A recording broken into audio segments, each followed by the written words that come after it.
L'épisode, il démarre dans quelques secondes, mais avant ça, je te rappelle, tu peux mettre 5 étoiles sur Spotify et Apple Podcast. Tu peux aussi mettre un commentaire sur Apple Podcast ou la section sondage sur Spotify. Et finalement, si tu veux me faire un retour sur Instagram, c'est dedicated_podcast. Je te remercie d'avance. Bonne écoute. Peace out. What's up, y'all? You're tuning in to the Dedicated Podcast.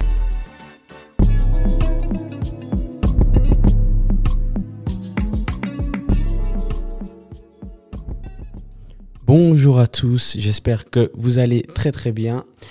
Je suis là aujourd'hui pour l'épisode numéro 27. On reprend les épisodes avec un invité.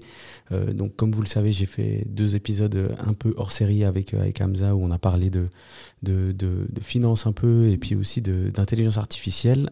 Tout est en ligne si jamais. Et aujourd'hui, je reviens avec un invité. Et je suis très content parce qu'il est neuchâtelois comme moi, Mathieu Vildabert. Comment tu vas ? Ça va super, merci Abi. Superbe, merci d'avoir accepté l'invitation, merci d'être venu. On est aujourd'hui à Lausanne et c'est le matin, tu sors d'une chronique de la RTS, mais on va revenir sur le sujet. Je fais une mini présentation, si je me trompe, tu me dis, et puis après on partira sur quelques questions. Donc Mathieu, tu es spécialiste de la rhétorique, on va dire, fondateur du cabinet Vox. On peut très régulièrement te voir poster sur LinkedIn où tu abordes différentes thématiques sur la rhétorique, sur la prise de parole. Et si je ne me trompe pas, tu enseignes aussi dans des autres écoles ? Exactement, haute école de gestion à Neuchâtel où j'enseigne l'art oratoire, donc la rhétorique. Et j'enseigne au CPNE à Neuchâtel une charge de cours en relations publiques. Ok, magnifique. Et finalement, tu es aussi depuis quelques mois maintenant chroniqueur à la matinale de la RTS avec tes séquences Parlons peu, parlons bien. Exactement, ça fait 2 mois, reprise le 19 août, donc ça fait des réveils assez matinaux depuis le 19 août, mais tous les jours à l'antenne en direct. Magnifique. Alors, moi, premièrement, je trouve que c'est important qu'on comprenne comment tout ça a démarré. Peut-être tu pourrais nous dire qu'est-ce qui t'a amené à te spécialiser dans la rhétorique et la prise de parole. Je pose surtout cette question parce que c'est des choses qu'on voit un peu plus depuis, 7-8 ans, je dirais. Mais j'ai pas l'impression que c'est des cours que j'ai eus, j'ai pas l'impression que c'est une connaissance qui a été enseignée dans les écoles obligatoires, même tout ce qui est lycée, collège, etc. Puis après, peut-être à l'Uni, évidemment, je pense qu'il y a des choses qui vont dans ce sens-là. Mais qu'est-ce qui t'a amené à te spécialiser là-dedans ?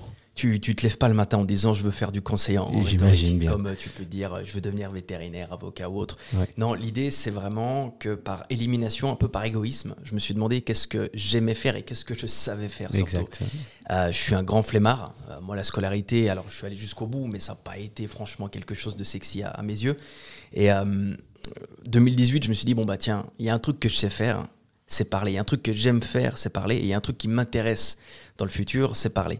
Et j'en ai fait mon métier comme ça. Et j'ai pu aussi faire connaissance avec ce job à l'université à Neuchâtel en droit, où il y a un cours de rhétorique qu'on peut prendre en master.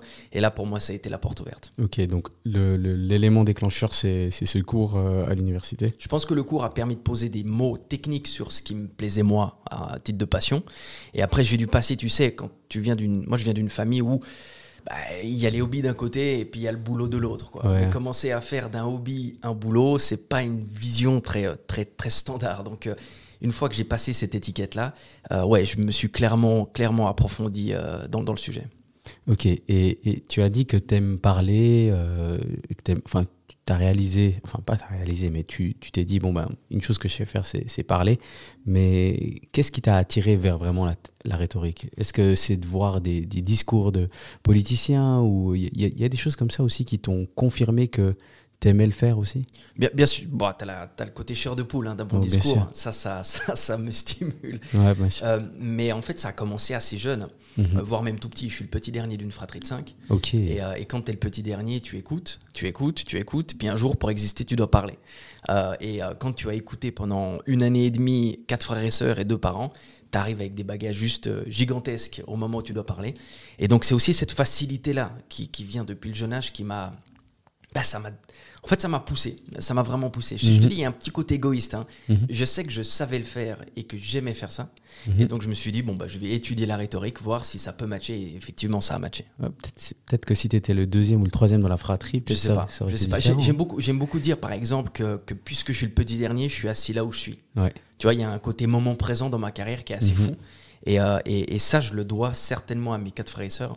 Et du reste, on y reviendra, mais le livre que j'ai écrit, je le dédie en partie à mes 4 frères et sœurs parce qu'en fait, ils n'ont rien fait, mais en même temps, ils ont tout fait. Ils n'ont pas cherché à m'apprendre à parler, mais de facto, j'ai appris à parler grâce à eux. Ouais, des actes non-verbaux, on dirait. Exactement. Ok, magnifique. Et tu as parlé de ce cours que tu as suivi à l'université, en master. Ça, c'est, je pense, la première étape. C'est quoi les étapes qui ont suivi pour continuer à développer ta connaissance et ton savoir-faire, on dira? Je suis pas du tout un entrepreneur. Par contre, j'aime communiquer et je me suis dit, pour arriver à communiquer comme j'ai envie de le faire, il faut que j'entreprenne un tout petit peu. Donc, sorti de l'université, d'abord, il a fallu poser sur papier ce qu'on appelle un bon vieux business plan. Je ne sais même pas si je pourrais le retrouver, si je dois en être à des kilomètres aujourd'hui. Mais donc, en gros, on pose un semblant de service et des flux d'argent sur papier.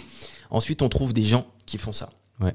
Très important, et ça, dans ton podcast, je tiens à le dire, il faut trouver des mentors, des gens qui font ce qu'on fait. Et des gens qui secrètement pourraient dire tiens, j'ai envie de savoir faire ce que tu fais comme tu le fais. Donc moi j'ai trouvé des gens en Belgique, notamment une personne en Belgique qui m'a beaucoup aidé, qui m'a beaucoup apporté, qui m'a apporté du savoir, qui m'a apporté des petits cas concrets, clients, etc. Donc là j'ai pu continuer un peu de manière informelle mon cursus. Et après je pars du principe que si tu veux des clients, il faut aller les trouver le plus rapidement possible. C'est le client qui t'apprend aussi ton métier. Donc ça veut dire que le client a pu me donner rapidement aussi des retours, ça c'est top, attention parce que là en tant que formateur, ça c'est moins bon, etc. Et honnêtement, c'est cette convergence, tous ces ponts ont convergé vers aujourd'hui le métier que je fais. Donc je le dois, oui, au parcours académique, mais tu le dois aussi au mentor. Et ça, c'est de la... franchement, c'est de la folie. Il faut vraiment se trouver des exemples dans la vie. Ouais, je crois que c'est un bon message. C'est quelque chose que j'essaie d'appliquer aussi pour les différentes choses que je fais, mais je trouve très bien que tu le répètes.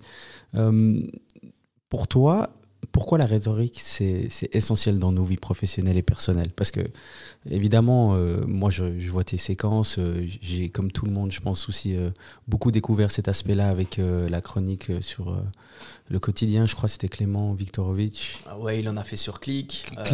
Sur Click, Canal+, il a fait, puis maintenant France Inter. Ouais. Exact. Donc, ça m'a permis de découvrir beaucoup de choses, des descriptions, des feedbacks sur des discours, etc.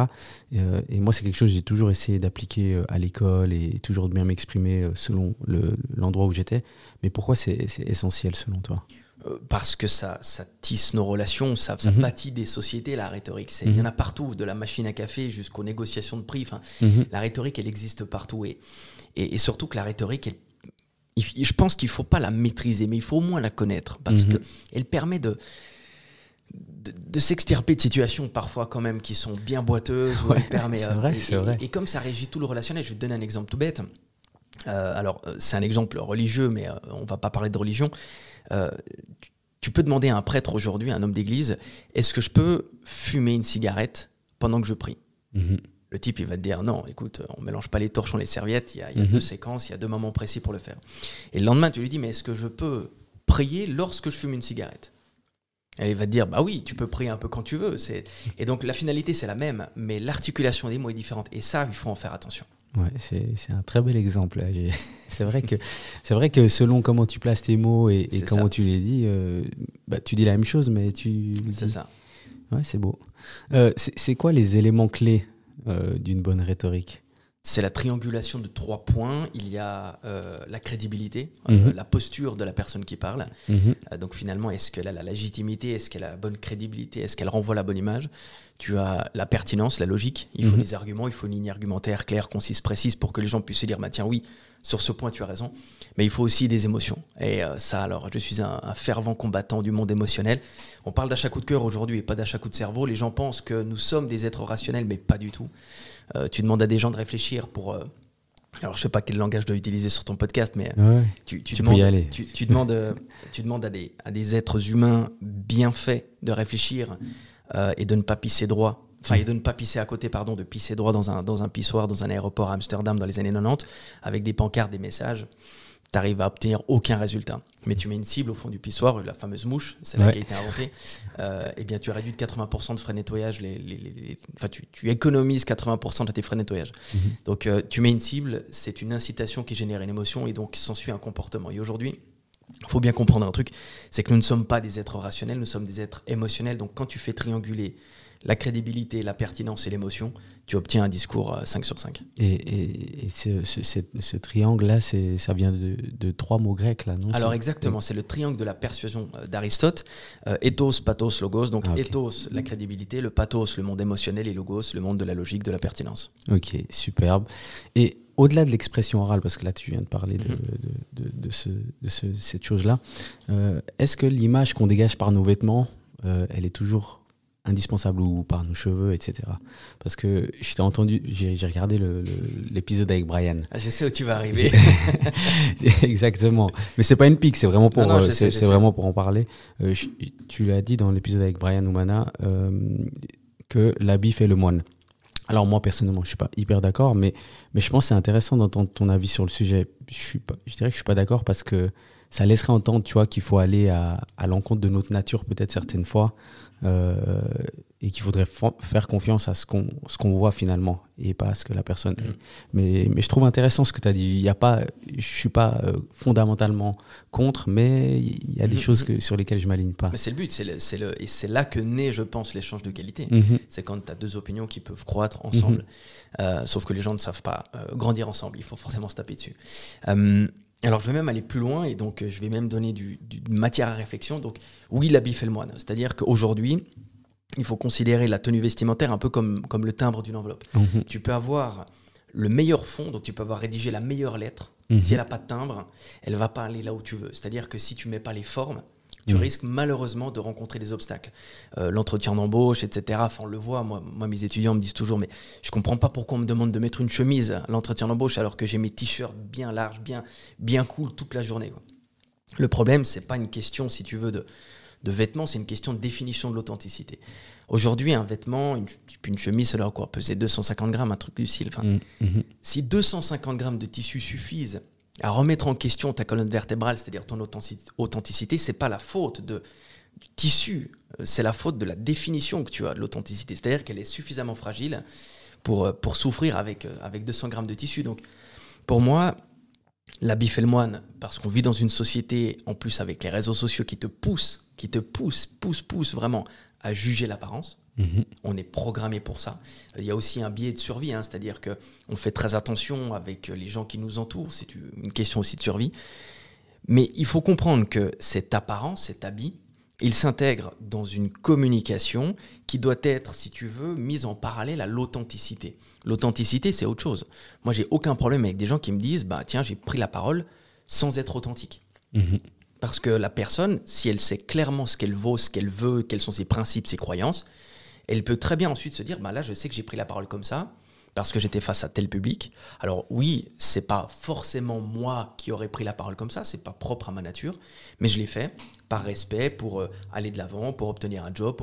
Et ça, c'est OK, c'est vraiment OK. Il faut arrêter de penser que être soi-même est un bon conseil, parce que la société va te dire sois toi-même sans accepter que tu sois toi-même, si tu veux.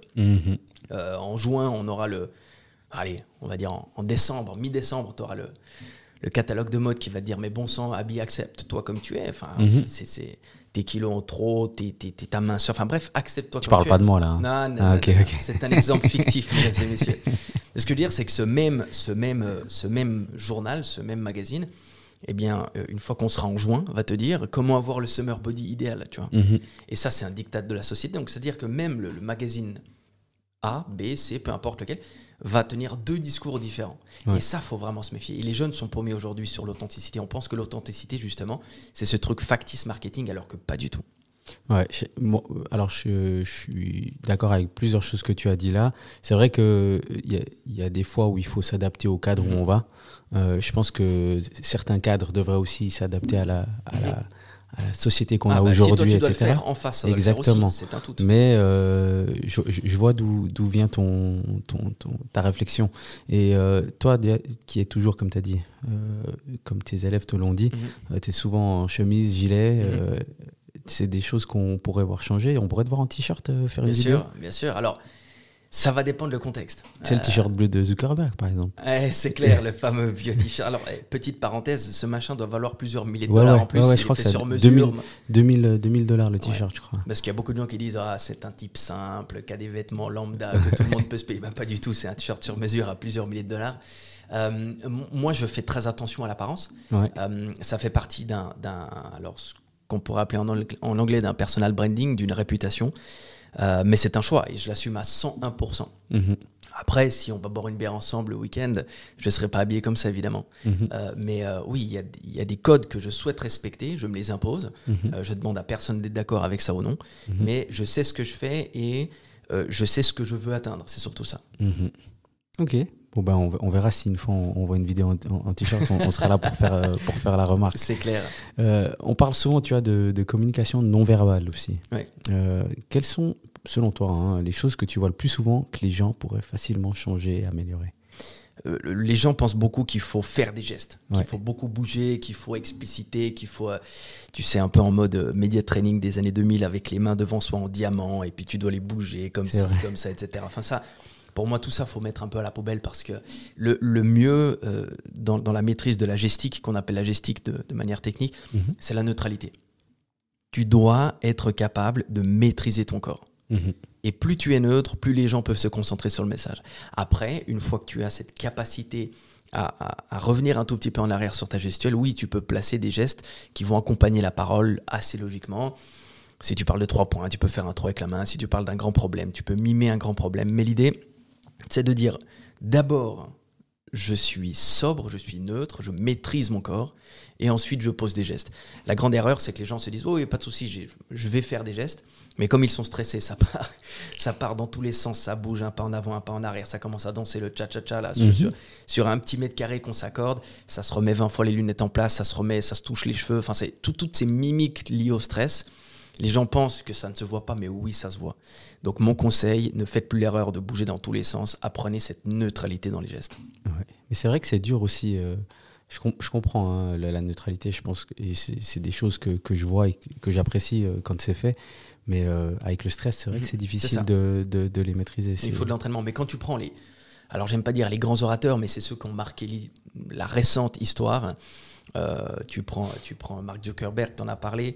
Tu vas prendre Elon Musk qui défraie la chronique actuellement. Tu vas prendre Steve Jobs. Ce sont des gars ultra minimalistes sur scène. Ouais, c'est vrai. Il n'y a pas beaucoup de mouvements. Tu prends Steve Jobs. Il a presque inventé, lui, le concept de la keynote. Enfin, ça existait depuis longtemps, mais il l'a popularisé. Et tu regardes, c'est toujours les mêmes vêtements, très peu de gestes, peu de déplacements. C'est très sobre. Ouais, c'est vrai. Bah, je conseille à tout le monde d'aller voir quelques vidéos de présentation de Steve Jobs parce que je crois que il représente vraiment, il a vraiment lancé ce trend un peu avec les vêtements, etc. En tout cas, il l'a popularisé, c'est clair, parce que toutes les caméras étaient braquées sur lui. Quoi. Et je trouve surprenant parce que quand tu vois une photo de Steve Jobs, en tout cas de mon côté, j'ai pas l'impression que tu vois ça transpire le charisme, etc. Quoi, mais il a trouvé son positionnement. Hein. Et après, le charisme s'analyse aussi. Hein. Il y a des études qui ont été faites sur le charisme. Et c'est vrai qu'il y a le charisme qu'on nous vend dans Hitch, expert en séduction. Tu vois, le charisme hyper il fallait la sortir. Tu vois, il fallait la placer, celle-ci. Mais en gros, tu vois, ce charisme hyper exubérant, hyper démonstratif, c'est pas tant ça le charisme. Le charisme, il s'analyse aussi. Et ne serait-ce que le fait d'être clair dans son message est un point répertorié que les grands leaders charismatiques possèdent. L'utilisation de métaphores, de langage imagé. Steve Jobs, Apple de manière générale, ce sont les pontes en langage un peu marketé, imagé. Donc ça, ce sont des principes du charisme qu'on a tendance à oublier. Ouais. On va parler un peu de ton activité au sein de ton cabinet. Ouais. Donc tu travailles beaucoup avec des entreprises, hein, premièrement, c'est quoi le type de service que tu offres, les accompagnements que tu fais? Si j'ai une entreprise et je viens vers toi, sur quoi on va travailler? Il y a 2 axes. Le premier axe, c'est de la formation interne. Donc, c'est-à-dire que les gens peuvent m'appeler s'ils souhaitent se former en interne sur ce que j'appelle l'architecture de la communication, l'architecture du discours. Formation de groupe, one-to-one ou autre. Ou sinon, deuxième pan, c'est l'accompagnement, le soutien. Donc, une entreprise peut me payer.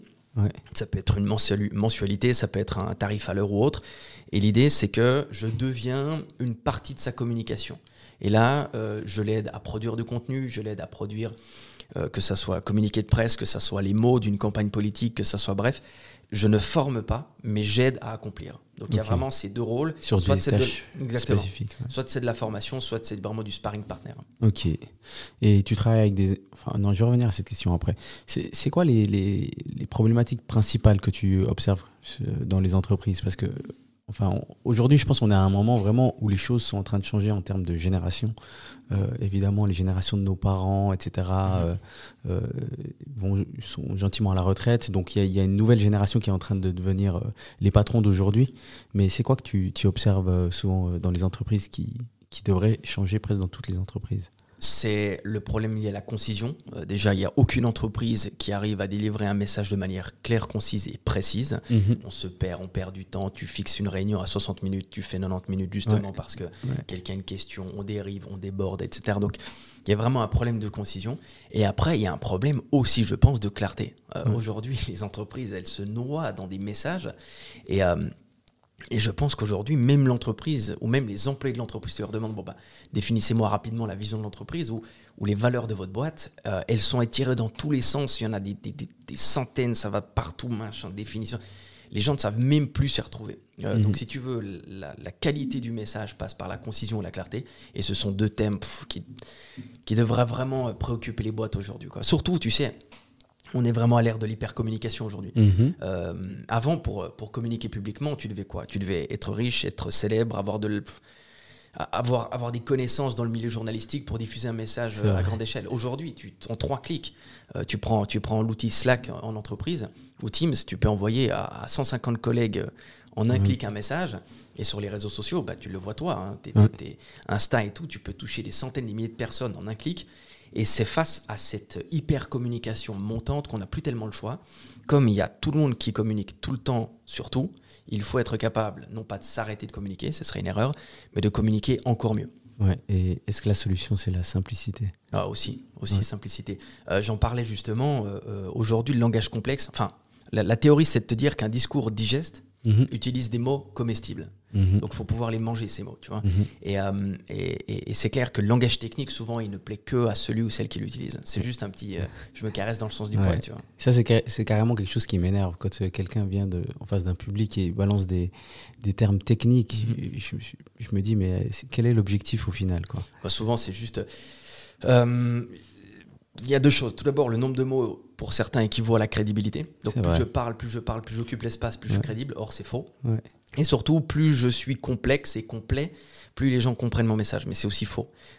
J'ai un ami qui m'est cher qui dit toujours « Arrêtez de croire tout ce à quoi vous pensez ». C'est-à-dire qu'on pense à plein de trucs. Je pense que si je dis ça, le public va réagir comme ça. Je pense... Mais honnêtement, c'est que des trucs limitants. Il faut arrêter d'y croire. Il faut juste essayer. Et si on se retrouve face à un feedback qui nous dit t'as été trop technique, soit plus simple, le lendemain vous êtes plus simple et c'est réglé. C'est vrai.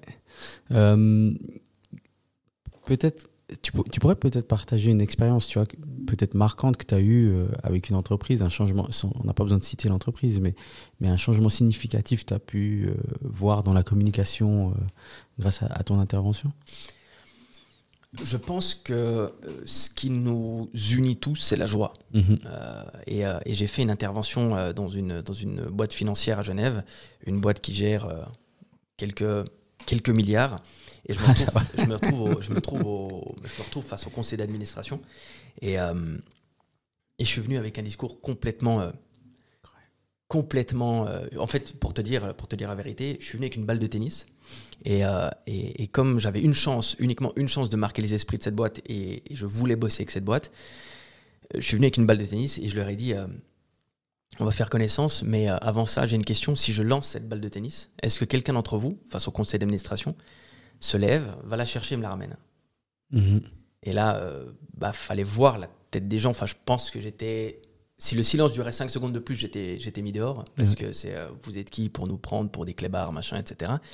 Et en fait, je leur ai simplement expliqué que la communication était une histoire d'émotion aussi, et de stimuli, etc. Et que finalement, l'exemple de la balle n'était pas si anodin que ça, puisque je te parlais juste avant de la mouche au fond du pissoir.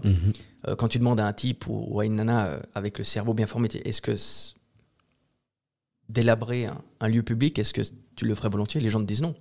Et pourtant, tu vois, les toilettes, elles sont souillées, etc. Ouais, c'est vrai. Et donc, les gens pensent à quelque chose, mais agissent différemment. Et là, je leur ai dit, la balle, c'est cette mouche au fond du pissoir. Là, actuellement, ça vous paraît absurde d'aller chercher cette balle. Mais autour de vous, la communication vous incite à faire plein de petits trucs qui sont absurdes. Et en fait, je me suis rendu compte que quand j'ai amené cette explication, les gars en face étaient heureux. Heureux de se dire, on a peut-être une approche un tout petit peu différente, un peu moins académique, théorique de la communication, mais on va rentrer vraiment dans le... Et là, j'ai vu à quel point, peu importe qui est en face de vous, les gens ont envie d'être heureux, ont envie de vivre un truc, ont envie d'être... En fait, c'est cette joie, c'est cet amusement qu'on peut trouver dans le boulot. Et je pensais me faire mettre dehors, qui était une super salle de conférence, en plus, tout vitré sur les toits de Genève. C'était magnifique. Je me suis dit, allez, si je peux rester encore un moment, je le fais. Et là, ouais, des gars qui gèrent des milliards m'ont clairement avoué, quoi. C'est ce plaisir qu'on peut avoir dans l'explication, dans la progression du taf. Alors, c'était top comme exemple, ça. C'est marrant parce qu'il y a quelques minutes, tu disais il faut essayer et puis voir si ça marche. Et c'est vrai que prendre le risque de faire ça à ce moment-là. Mais encore une fois, je l'ai fait, j'étais en complet 3 pièces. C'est-à-dire que je me suis habillé, je correspondais au code de mon client. Je ne voulais pas aussi créer de césure, de gap trop important. Mais avec ce discours complètement détonnant. Et je crois que c'est ce jeu dans la communication que chacune et chacun devrait trouver. En fait, c'est bien ça le problème. Et puis là, je peux apporter une première conclusion finalement à tout ce qu'est la rhétorique, c'est le plaisir. Si on n'a pas de plaisir, si on se dit, merde, prendre la parole, c'est que du stress, c'est que de la peur, c'est problématique, quoi. Tu travailles avec j'ai vu que tu travailles avec des entreprises sur différents continents. Oui. Mais par exemple, je sais pas, j'ai vu le Canada, etc. Mais en réalité, un Québécois, un Marocain ou un Suisse, est-ce que pour eux, les principes de rhétorique restent les mêmes? Parce que c'est des cultures différentes, c'est des façons de parler, des façons d'interagir avec les gens aussi qui sont différentes. Il y en a qui sont un peu plus frontales. Le Suisse, tu vois, bien sûr. On aime bien contourner le souci avant de vraiment en parler. Bien sûr.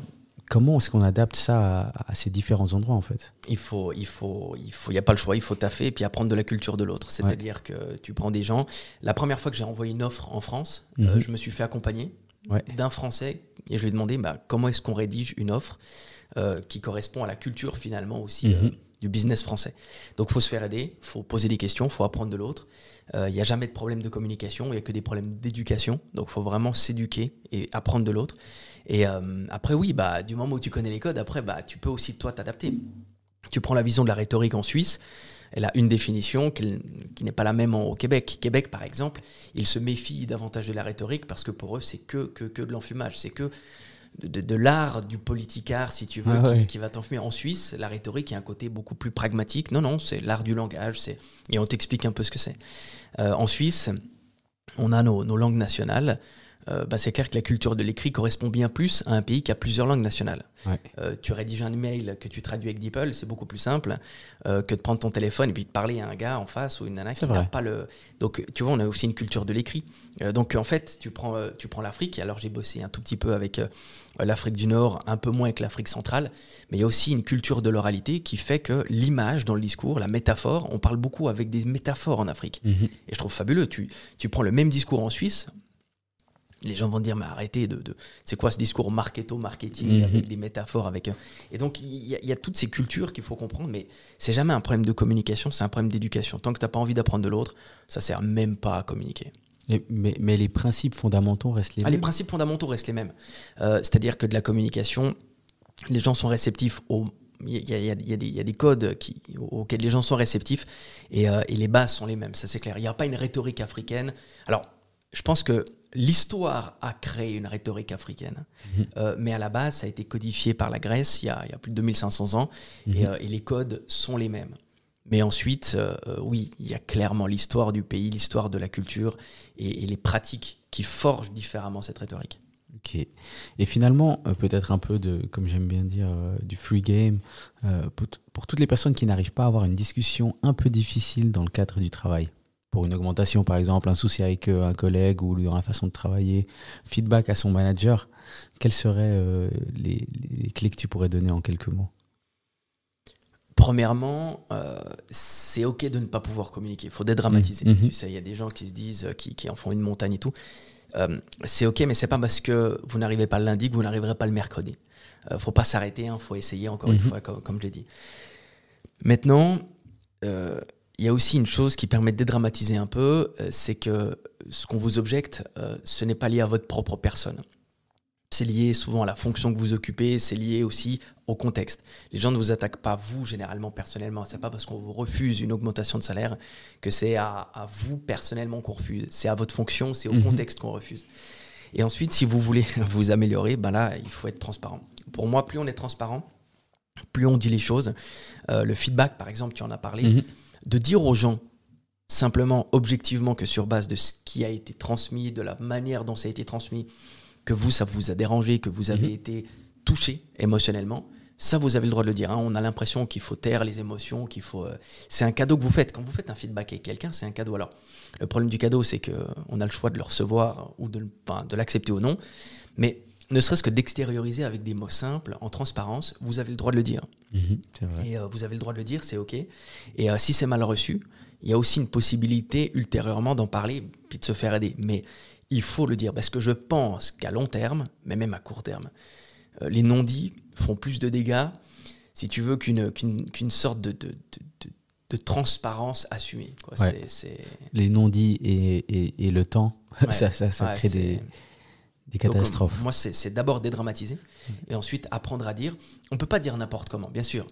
Surtout qu'il y a des boîtes, aujourd'hui, c'est ultra politisé. Tu prends des boîtes qui sont parapubliques, quand il y a le public et donc la politique qui s'en mêle, c'est ultra politisé, on ne comprend pas pourquoi telle décision prenne autant de temps. Les gens vont vous dire non, mais je suis d'accord avec toi, mais c'est pas grave, c'est comme ça, c'est tout. Mais t'as raison, hein, mais c'est comme ça, on peut rien faire. Donc tu vois, c'est très frustrant. Donc on peut pas venir n'importe comment, dire n'importe quoi, juste dire je suis pas content, taper du poing sur la table et tout. Par contre, il y a une manière d'amener les choses, et quand on s'intéresse à cette manière d'amener les choses, on peut à peu près tout dire. Ça, j'en suis convaincu.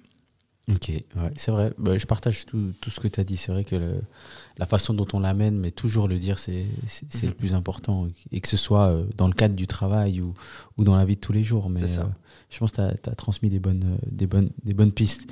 Tu es très actif sur les réseaux sociaux, LinkedIn surtout. Ouais. Instagram, je vois que tu essaies de je profite des chroniques de tes chroniques, exactement. mais tu as été très très actif ces dernières années sur LinkedIn. Je pense qu'il y avait peut-être un post tous les 2 jours peut-être.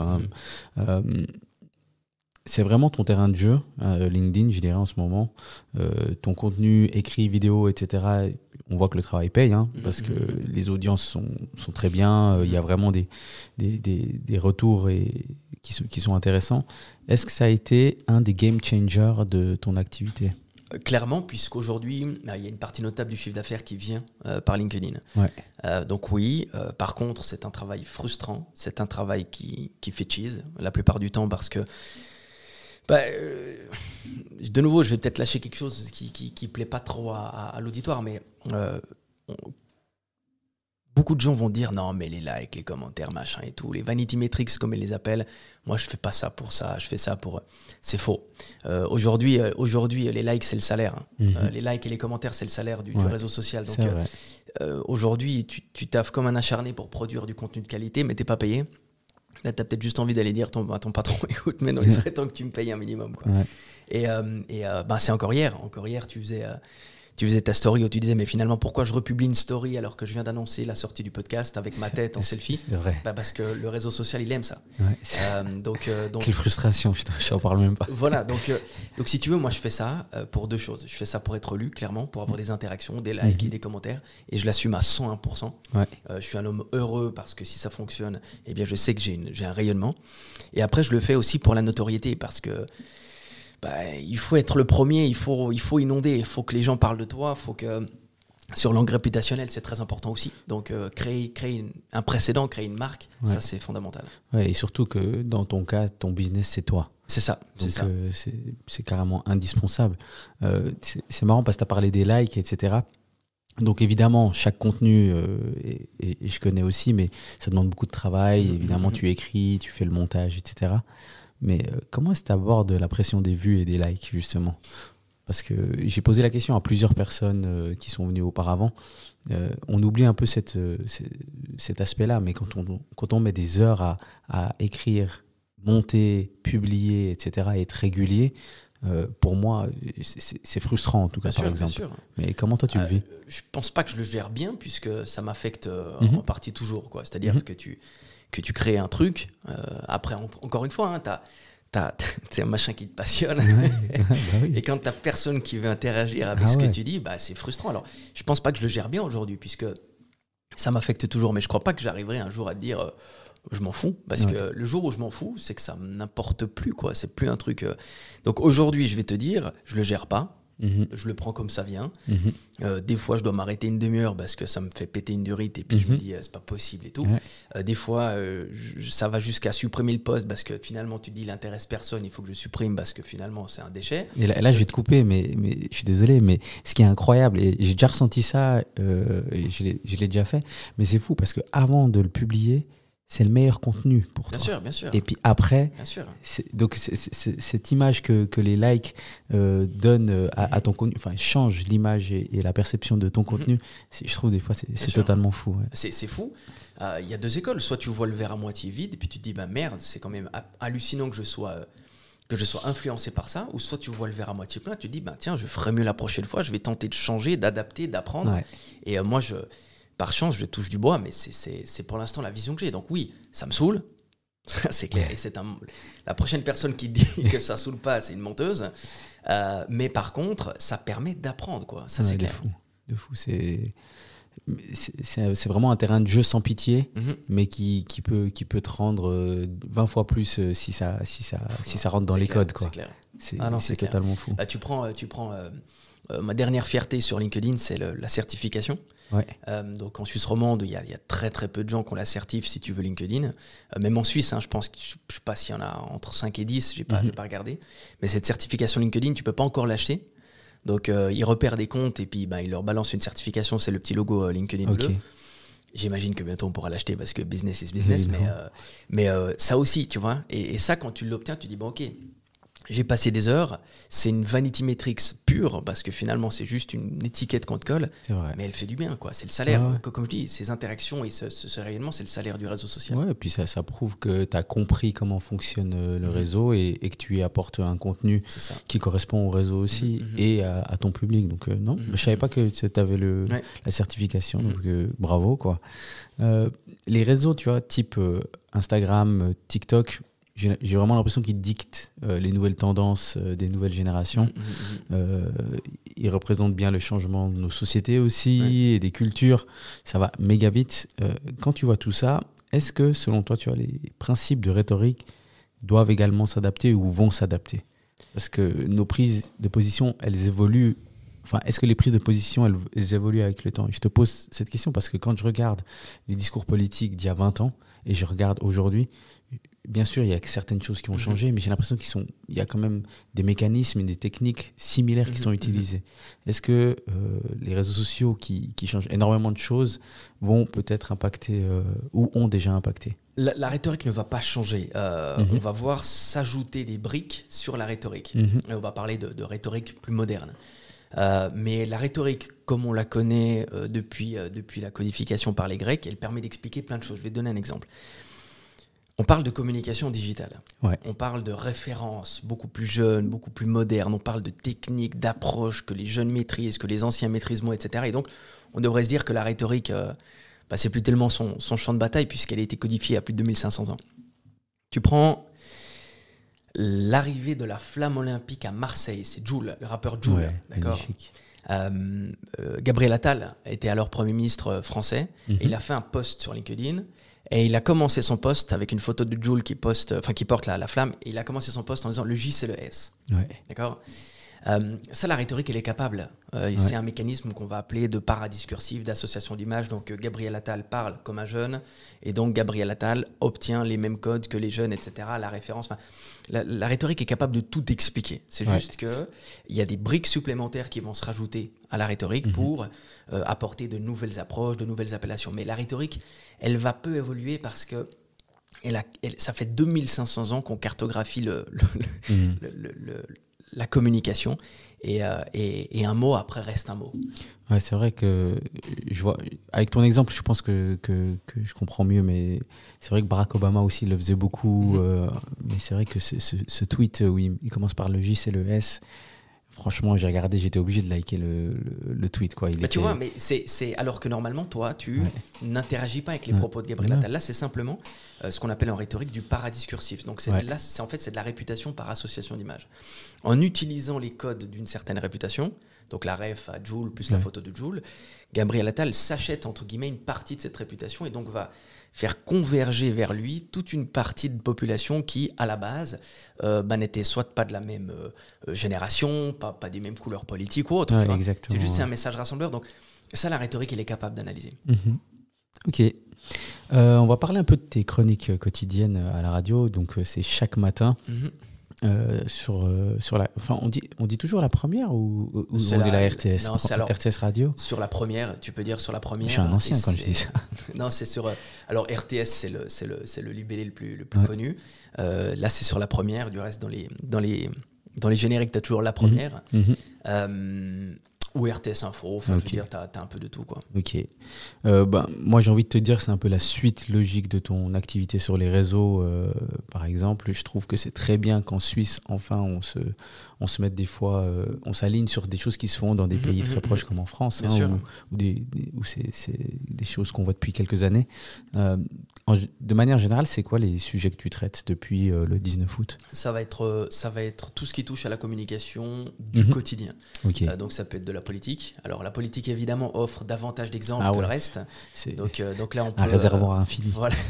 Mais parce que si tu veux, la parole est un outil intrinsèque au métier de politicien. C'est-à-dire un cadre dans une boîte informatique, lui, il va parler dans son entreprise. Il n'aura pas tellement besoin de parler publiquement. Tu vois. Donc, c'est juste qu'on a plus d'exemples en politique. Mais je vais parler aussi de la com business, les réunions.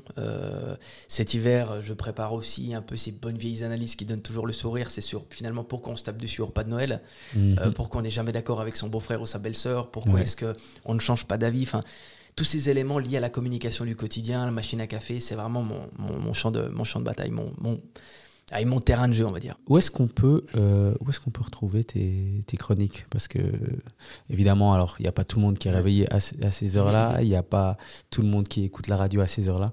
Donc, comment est-ce qu'on peut voir tes chroniques? Le moyen le plus simple, c'est l'application de la RTS. Donc, tu as RTS Info et l'application RTS. Et RTS permet de retrouver un peu tout le contenu. Donc là, tu vas dans la matinale et puis tu peux retrouver l'épisode. Moi, j'en poste régulièrement aussi sur les réseaux sociaux. Et sinon, la RTS, du coup, en fait ce qu'on va appeler un podcast. C'est pas vraiment un podcast, mais donc il y a tout l'audio. Donc si on met Parlons peu, parlons bien sur Google, tu retrouves tous les épisodes. Et c'est vrai que depuis le 19 août, comme il y en a un par jour, tous les jours, c'est vrai que ça commence à faire déjà pas mal de chroniques. Enfin, mais sans le week-end. Hein. Ah, je veux pas te tuer. Sans le week-end, parce que ça fait qu'on se lève tôt. Mais je me suis toujours posé la question, les gens qui traitent le quotidien ou qui font des séances quotidiennes, quand est-ce que tu travailles? Parce que, tu vois, il faut être vif. Par exemple, je sais pas, aujourd'hui, Elon Musk décide de faire un discours, très probablement, tu vas le traiter demain, tu vois. Mais quand est-ce que tu travailles? Parce qu'il faut être là-bas hyper tôt, j'imagine. Bon, ça va dépendre un tout petit peu aussi du schéma et de ce qu'on attend de toi. C'est clair que quand tu es aux infos, tu dois être au plus proche de l'information. Donc, si ça sort ce soir à 19h, heure suisse, tu dois être capable de le traiter le lendemain matin, tu vois, des 5-6 heures le matin. Moi, étant chroniqueur, j'ai une ligne éditoriale qui est plus large, qui est plus flexible. Donc, je peux traiter l'info, par exemple, à J+1. Donc, ça veut dire que si Elon Musk parle aujourd'hui, je peux en parler non pas demain matin, mais je peux en parler peut-être le mercredi, donc, puisqu'on tourne le lundi. Donc, j'ai cette flexibilité, mais j'essaye d'être au plus proche, de l'actu. Mais moi, une journée, tu vois, je pars à 5h30 de chez moi. Une journée, elle peut se terminer à 19-20h parce que tout à coup, au 19h30, journal en Suisse, il y a un petit truc qui a lâché une perle que je dois absolument analyser parce que je ne peux pas passer à côté. Oui, bah là, ça te fait des grosses journées parce qu'à 20h, tu es toujours en train de taffer ta chronique que tu vas faire le lendemain. Mais sinon, je peux très bien moi produire des chroniques et puis les envoyer pour validation vers 15h. Ouais. Et là, on me dit, bah oui, c'est top parce que finalement, t'es dans la... En fait, ce que je dois travailler, c'est le quotidien des gens. Ouais. Je ne dois pas forcément travailler l'actu pur et dur, mais le quotidien des gens. Donc, si je commence une chronique, par exemple, en disant « Mesdames et messieurs, est-ce que vous avez déjà été mal à l'aise à la machine à café parce que vous ne saviez pas quoi dire à votre interlocuteur ?» Là, il y a beaucoup de gens qui se retrouvent, tu vois, dans cette phrase. Donc, je parle du quotidien, sans parler forcément d'actu. Ce qui me permet une plus grande flexibilité. Je t'ai vu utiliser des discours de politiciens dans certaines de tes chroniques. Selon toi, qui sont les grands politiciens de ces dernières années et qui maîtrisent l'exercice, je dirais pas à la perfection, parce qu'évidemment, il y a toujours des petites choses, mais qui en faisaient un très bon usage? Je pense que tu analyses cela selon certains canaux de la rhétorique, c'est-à-dire que tu n'auras pas une personne qui va maîtriser le 101%, c'est impossible. Barack Obama, tu peux dire ce qu'on veut, c'est qu'on retient de lui, il a un côté très marketing, donc il maîtrise la forme, il maîtrise le fameux drop the mic, etc. Enfin, je veux dire, incroyable. Voilà, donc si tu veux, lui, tu pourras dire qu'il est bon dans un certain domaine. Ouais. En Suisse, tu as une femme qui s'appelle Johanna Gapani, qui est au Parti libéral radical. Elle travaille aussi, je trouve, très bien le discours clair, concis, précis. Elle arrive à se faire entendre, elle maîtrise les réseaux sociaux. Donc tu as des oratrices, des orateurs qui maîtrisent une partie. Mais c'est clair que d'avoir ce côté complet, c'est super difficile. C'est super difficile. Après, moi, tu as l'un de mes discours favoris. Alors là, tu m'as demandé des gens actuels. Mais ça peut être... cette femme n'est plus de ce monde. C'est Simone Veil qui avait en France défendu justement le droit à l'avortement. Et dans les années 70, elle a tenu un discours au Sénat face à des hommes, donc des gens qui ne seront ni de près ni de loin confrontés aux problématiques de l'avortement. Et elle défend son discours et elle parle, ça te donne les frissons. Et là, pour moi, c'est la définition même du courage et de l'envie. Ouais. Donc, voilà, il y a plusieurs oratrices, plusieurs orateurs, politiciennes, politiciens qui vont pouvoir se rattacher à un élément de la rhétorique. Mais ça me pousse à te poser une question, parce que tu vois, par exemple, si je prends Macron, c'est vrai que, alors, c'est un président qu'on voit souvent faire, qu'on voit souvent à la télé, parler, surtout avec le Covid, etc. Évidemment, il y a eu beaucoup plus, mais est-ce que des fois, la rhétorique, ça pourrait... Je sais pas, j'ai envie de bien tourner la question. On sait qu'ils utilisent certaines fois des mécanismes, des techniques pour convaincre les personnes, pour peut-être emmener la pensée des personnes dans un sens. Est-ce que des fois ça peut être un manque d'honnêteté Bien sûr. Alors la manipulation existe. Mauvaise escient. La manipulation existe. Et du reste, la rhétorique... J'ai utilisé Macron, mais ça pourrait être plein d'autres personnes. Bien sûr. Alors tous, mais tous les partis confondus, en Suisse comme en France, il y a un moment donné où le contexte fait que tu deviens malveillant, ça c'est sûr et certain. C'est-à-dire que la rhétorique, le but de la rhétorique, c'est de convaincre et de persuader, c'est-à-dire de faire réfléchir et de mettre en mouvement. Tu dois avoir une influence sur l'opinion, donc la manière dont les gens réfléchissent, oui je suis d'accord avec toi, ou non, ou tu dois avoir une influence aussi sur la mise en mouvement. Les gens non seulement doivent être d'accord avec toi, mais ils doivent avoir envie de s'engager pour toi. C'est vrai. Et certains succombent un peu au chant des sirènes, c'est-à-dire qu'ils passent de la persuasion à la manipulation. Et tu as notamment un point qu'on va parler, on va appeler ça l'intentionnalité du discours.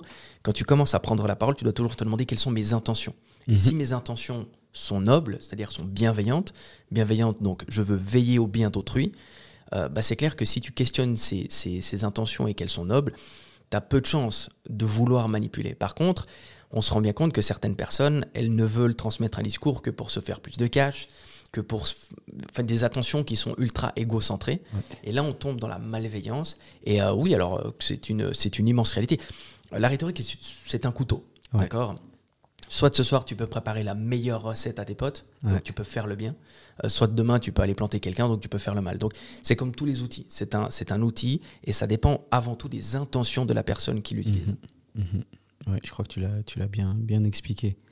On va passer sur le livre que tu as écrit, Le petit manuel de rhétorique en entreprise. Il est sorti en 2024, en septembre. Il est sorti il y a un mois, oui. Ouais, magnifique. J'en ai reçu un, merci infiniment.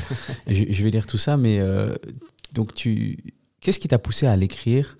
C'est la première question. Et peut-être aussi, quelles sont les principales leçons que tu souhaites transmettre aux lecteurs avec Qu'est-ce qui m'a poussé à l'écrire? C'est la maison d'édition. Donc moi j'ai beaucoup de chance et là encore une fois, c'est avec beaucoup de gratitude que je le dis. On est venu me chercher. Donc c'est-à-dire que ce sont des gens, au même titre que les RTS, c'est le contenu qui semble pertinent auprès d'une cible à un instant T. Et ces gens-là se disent, tiens, est-ce que vous auriez envie d'approfondir ça dans un bouquin? Et au début, j'y croyais pas trop parce que pour vous imaginer qu'un Suisse qui vient écrire à Paris, donc c'est une maison d'édition française, qui vient écrire un livre à Paris pour expliquer aux gens comment s'exprimer. Là, au début, je me suis dit, attendez, ça me paraît louche votre histoire. Et en fait, c'est simplement que eux voulaient une rhétorique entreprise. Donc une rhétorique basée sur le monde du business. En France, ils connaissent beaucoup la rhétorique qui est théorisée dans le monde académique, qui était un peu une rhétorique professorale. Et là, ils voulaient vraiment du business. Donc, ils sont venus me chercher, puis ils m'ont dit, si vous êtes OK de suivre nos conditions, on reçoit un contrat d'édition de 14 pages, et puis on se dit, est-ce que je me lance ou est-ce que je me lance pas? Si vous êtes OK avec les conditions, feu, on y va. Donc, j'ai signé le contrat d'édition en décembre 2023, avec comme échéance juin 2024 pour rendre le manuscrit avant impression. Et du coup, qu'est-ce qu'on retrouve dans ce livre? C'est quoi les leçons que parce que tu parles à tout le monde, mais dans le cadre de l'entreprise, du boulot, de manière générale. C'est quoi les leçons que tu as essayé de transmettre à l'intérieur? Le livre s'articule en 3 parties. Première partie, tu vas avoir la communication de l'émetteur ou de l'émettrice du message. Donc, comment, en tant qu'individu, je peux être plus clair, plus concis, plus précis dans mes messages. On va avoir une partie du livre qui est dédiée à la communication plus générale en entreprise. Comment bien converser avec ses collègues, comment gérer ses réunions, c'est-à-dire comment structurer ou comment être plus clair, concis, précis, mais dans le cadre d'une réunion. Comment structurer des réunions, je l'ai dit, etc. Il y a aussi un chapitre sur le small talk que j'aime beaucoup. Ce petit small talk, cette petite conversation, ça j'aime tellement. Tu vois, il faut le maîtriser parce que tout se joue aussi, des fois dans ce moment plus informel. Et une dernière partie qui va concerner plutôt, je dirais, la mauvaise rhétorique. Donc je vais parler de la mauvaise rhétorique. Donc il y a des gens qui essaient de vous entuber clairement en entreprise. Il y a dans le management, il y a clairement des gens qui vont tenter des petites pirouettes. Et donc j'en parle aussi dans ce bouquin. Bref, donc il y a, je pense, toute une première partie qui concerne l'émetteur, une partie qui concerne l'entreprise, et une dernière partie qui va concerner des principes plus généraux. Et premièrement, à tous ceux qui sont intéressés, j'imagine qu'on peut retrouver le livre dans les différentes librairies, Payot, Fnac, Amazon, partout. Amazon. Exactement Magnifique. À Payot. Et aux éditions Erol. Donc je les cite parce qu'ils m'ont beaucoup aidé. Puis il faut juste aussi rendre à César ce qui est à César. C'est pas de la promo, c'est juste dire merci aux gens qui nous ont donné un coup de main dans la vie. Il n'y a aucun souci. Donc non, la plateforme est faite pour ça aussi. Donc c'est vraiment dispo partout, sur Internet, online ou en physique. Écoute, je me réjouis de le lire. À toutes les personnes qui souhaitent le lire, je répète,